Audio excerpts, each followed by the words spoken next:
The other day I was going around in Celestia looking at the planet constellations, and then doing this, I actually found something striking. I traced the line of the current locations of the planets. Then we have to add the Saturn-Earth line here, and as also make a 1/5 line between Uranus and Neptune, just to amplify what I'm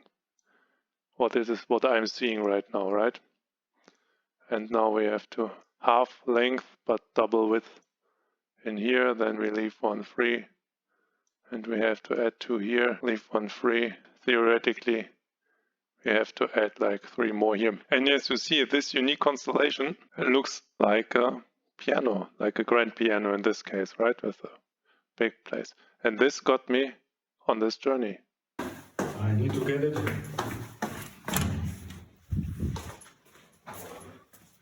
Somewhere here. I can't read it anyway. All right. Let's go here and see. Ah, there it has been. This.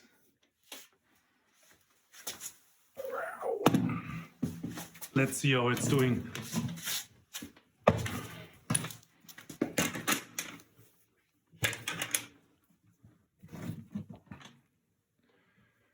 Perfect. Let's get to it. Gute. So, this is my Roland JV-80 Synthesizer. This shouldn't happen. This is all sticky. And when we have a look under the hood, like this, you see this, the red stuff shouldn't be there, right? At least the stains down here. This is some sticky, nasty stuff. It's everywhere. This gives me an opportunity to take it apart. As you can see, the old stuff has lots of screws in the bottom and on top, of course, and there as well. So it should be rather easy to take it apart. I don't mind the red stuff on the back, but the keys I marked here and those two which are sticking together and are actually quite heavy to push are not working. I have to repair it or throw it away, and I don't like throwing stuff away. Let's see how this works. So 30 screws later, you already saw me removing screws, so I didn't film it. I got it up, and let's have a look. Sticky parts here. This is the sticky stuff. And there also is some of this. And there's a lot. So this has to be cleaned. And as you can see, you can't remove the foots because they're like spreaded in there. And this is the guts. And there's a little battery you can change. And here are the keys.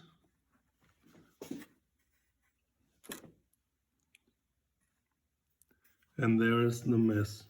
Is there?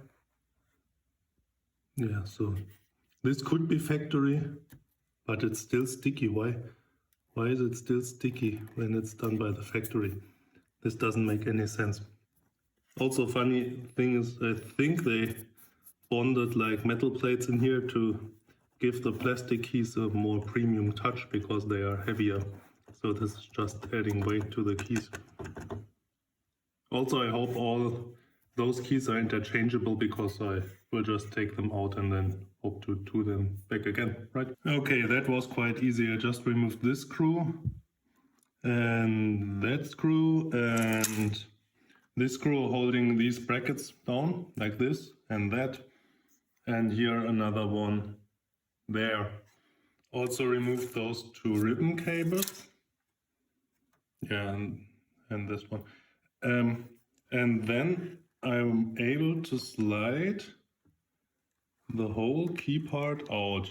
So here goes nothing. And there we are. Nice. And you see there's also some glue down here. And it looks quite nice. And these are the keys. Let's do this all one-handed. Let's flip it around. Yeah, that's all we saw before. So I think we continue with these screws. Another 30 screws or so later, I removed those, and let's see what's underneath this. And I also had to remove this ribbon cable, of course. So, oh, they seem to be glued together. Okay, and those are just rubber pads. Okay, and what's underneath? And these are the contacts. Looks like your average cheap keyboard. Computer keyboard, sorry. But those seem to be clean to me. Righty. Let's continue without breaking this. These are the ones in question that are not working. Oh, and also these plastic caps here, and this and that. They also look clean. Nice. And I learned I shouldn't have removed that because I didn't need to. Okay, so that's all we can do on this side. Let's flip it over and flip.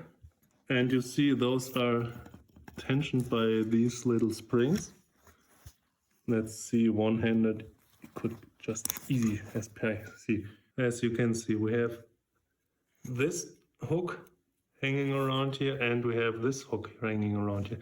And as you can see, the holes for these are bigger, and they are taped with these plastic strip. And this is basically just glued on here. So I have to remove this, I hope. And then I should be able to just, yes, see, just get it out. Okay, and then I have to find a way to glue this back on again later. But that's a problem for me in a later time, right? And if you remember, those are the two keys that couldn't move freely or independent. And as you see, we have a problem here. And I think, yeah, you see, this is not supposed to be there. Right now I'm cleaning up all the keys, and I think I have a theory. You see, the glue is always located at the bottom, in this case at the bottom. It looks like it's coming from behind this metal insert to make it more heavy, the keys more heavy. So I think this is just a kind of time bomb because they used like a really bad glue. And since this instrument is like a few decades old now, and maybe in the summer or it was hot or something like this, and then the glue got runny and just dripped down. So what I'm doing right now is I'm scratching up everything I can and hope that the next time this glue decides to run away, it won't damage the playability of the device anymore. Alrighty, I cleaned everything up there. But just for demonstration, I want to show you how to put one of these keys in. So first things first, you have to install the black ones before you install the white ones, because after that they won't fit. But we will do it with one of the white ones. You see they have this hook here and this hook up here. And you first put them down here in between one of these things. And then the top will just slide in there. So, and the only thing that's missing is the spring. This is this tiny spring. And you take your Leatherman or pliers, grab them, and you're done. And I bet you see the error already, but I have to discover it in the future. What I actually found out right now is, you see those keys that are between those are actually different. Hoppa. If we look up here, you can see this is number 12, the number on the right here, and this is number 11. So these are different, and this is number B, also number 12. At least that is what I put in there. So you see, this has a small groove on this side and a long groove on that side, and this is small and this is long. And that is the same with this small here, long there. Didn't know that. Today is tomorrow, and as you see, I inserted all the keys, and that's where we are now. Well, now let me try to cover this historical event. So here's the keyboard, and here's the keyboard. What I forgot is this pause right now. Can you see this? I can just pull the keys back. Since that strip isn't sticky anymore, I got myself some glue. See, I think I will just take this and put this down here. Just a little bit. Like this. Well, that was no fun, but here we are. I think I take 2 hands to do this, but you can join me up here.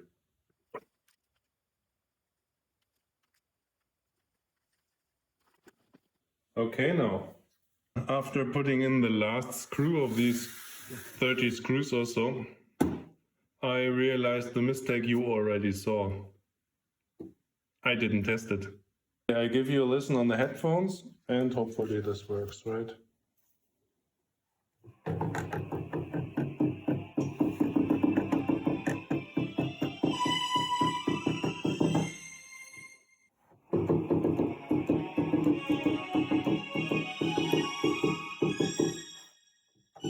So this one, the D is a little over ambitious, I think. Yeah, I think I have to take it apart, right? As you would expect if you don't test it before putting it together. Well, all in all, I'm glad that I didn't miss the opportunity that was foretold by the stars, so I could put the piano to rest. Until next time. Thanks a lot for watching.